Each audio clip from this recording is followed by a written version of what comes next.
Carl, tu as décidé de faire un gros virage il y a quelques années. Tu étais soudeur depuis très longtemps. Oui.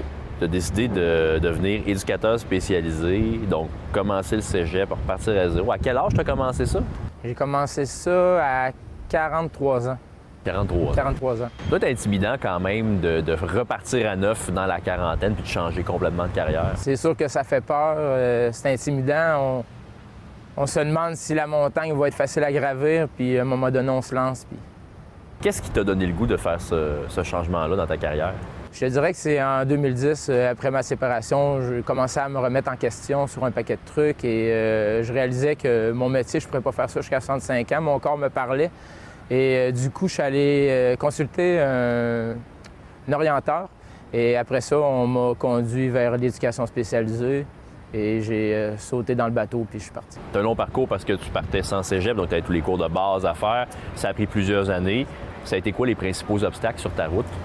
Les principaux obstacles, premièrement, c'était de mettre toute ma vie active de côté. Ça, c'était quelque chose de difficile. Et comme obstacle, dans mon parcours collégial, c'est les cours de base du cégep, les cours de français, les cours de philosophie. Ça, c'était extrêmement difficile pour moi, qui n'avais pas été à l'école depuis au-dessus de 30 ans. Mais tu as réussi. J'ai réussi. Tu es passé à travers le processus, finalement. Tu viens d'obtenir ton diplôme. Oui. Tu viens d'obtenir ton premier emploi.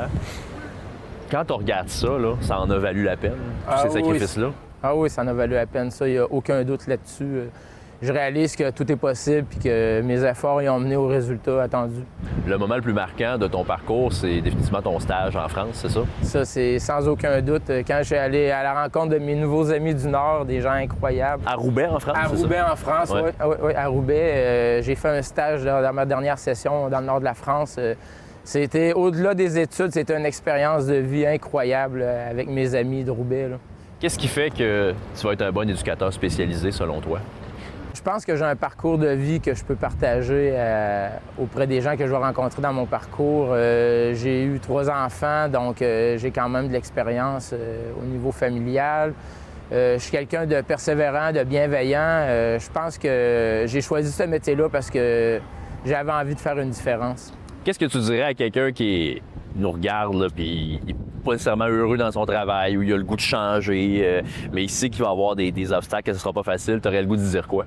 J'aurais le goût de dire, vas-y par étapes. Moi, j'ai tout décomposé mon parcours que j'avais à faire au niveau collégial en étapes.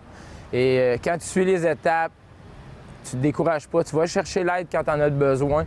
Je pense que avec ça, tu peux pas te tromper parce que quand tu as envie de quelque chose dans la vie, je pense qu'on peut toujours y arriver. Merci, Carl. Ça me fait plaisir, Jean-Simon.